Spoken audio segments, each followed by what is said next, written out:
You're watching WNDU TV, Channel 16, South Bend. Live from the WNDU studios, this is NewsCenter 16. Hoosier hysteria has traditionally meant boys hit the courts Friday and Saturdays while girls are left to find court time during the week. But that's all about to change. I sound like a jerk, but I mean, I wouldn't like it. I'm not going to like it that much. But some think it's a move that's long overdue.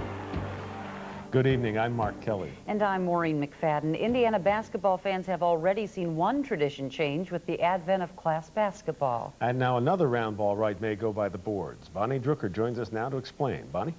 Friday nights in Indiana have always meant basketball, specifically boys basketball. But the 1972 Title IX ruling was supposed to give equal opportunity to girls in sports. And now Title IX is about to switch that Friday night spotlight from the boys to the girls. Hoosier hysteria is building. The month of March brings madness to the court.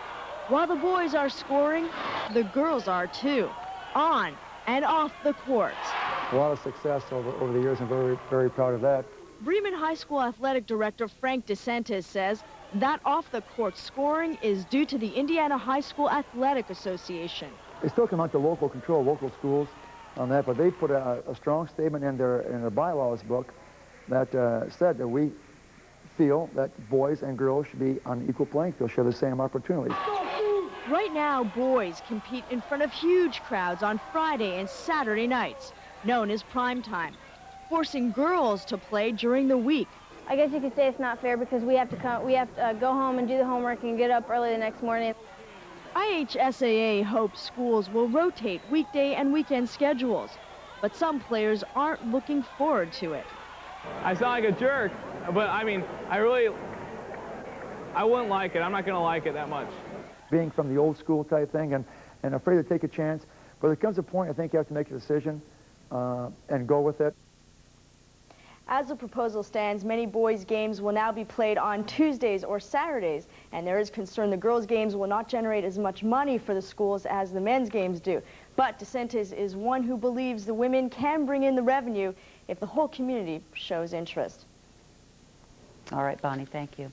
Indiana has voted down tougher drunk driving limits 8 different times, but now Indiana may have no other choice but to adopt a lower limit.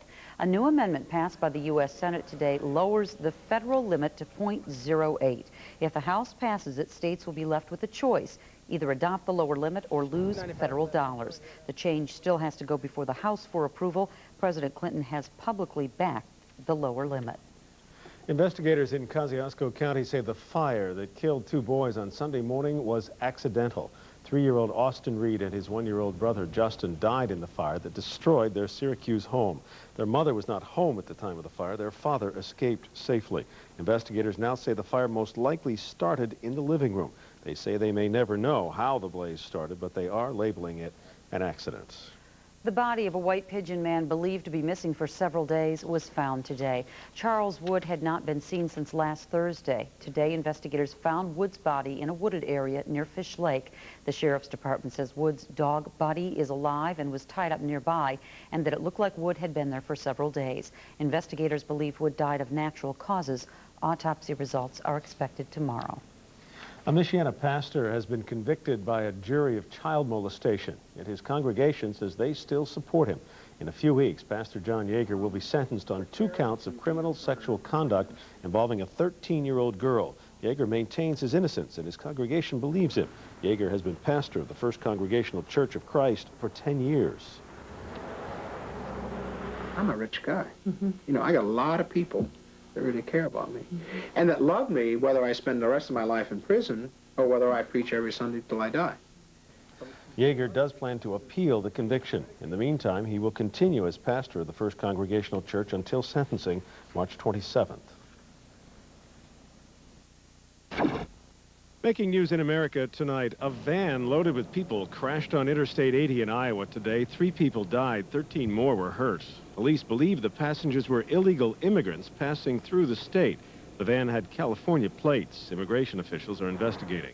A twin-engine Piper aircraft crashed into an apartment complex in New Jersey. 2 people on board were killed, but amazingly, No one on the ground or in the apartment complex was hurt. Miami voters are headed back to the polls to elect a mayor. A judge ruled that absentee ballot fraud tainted last November's voting, which unseated the incumbent.